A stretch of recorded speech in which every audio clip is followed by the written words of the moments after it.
So today we're at the annual Chiefs Picnic, and it is an at-large gathering for those in the Fresno and Greater Central Valley area to come together and commune and just have a great time.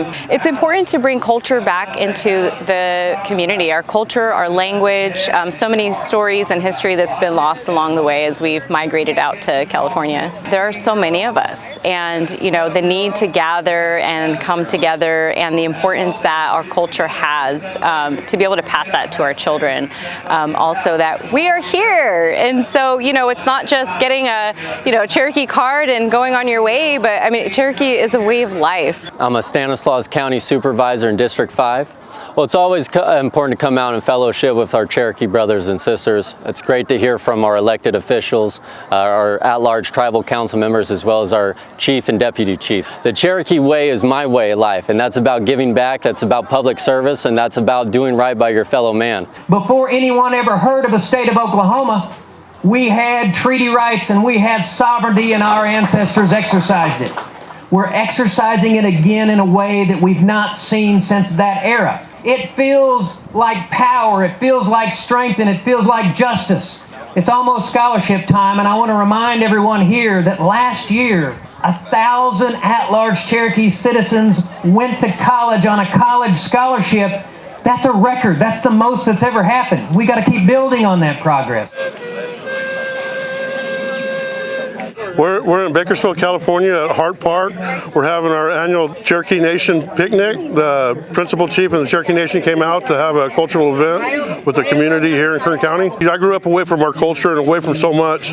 My grandmother spoke fluent in Cherokee, but she tried to hide it from my dad and everything because it was a bad thing to be native in those days. And then when I got plugged back in with the Cherokee Nation, it just changed everything because I've actually got to experience what it's like to be who I am. You know, when you take a look at this world, you take a look at each other, obviously, phenotypically, there's some differences in all of us. But, you know, if you look at the genetics, we're all about 99.9% the same. But it's that 0.01%, that's where the Creator touched you and made you unique to yourself. It's about 25 years that I've been engaging in this work with large communities, because it's always been my interest about who are you, where are you, how do you live being a Cherokee, and all of the different places where our people are all over this country. Listen, man, it's a great time to be a Cherokee Nation citizen. I'll take it a step further and say that it's a great time to be an at-large citizen. It truly is. I said we have seen some of the biggest expansions of benefits and resources to at-large citizens that we've ever seen in the Cherokee Nation.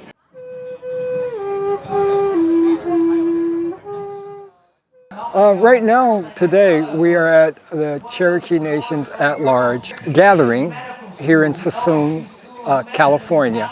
It's important that we have this gathering and get to see our chief, our at-large counselors, folks from the CCO, folks that work for the Cherokee Nation, because all of us can't get home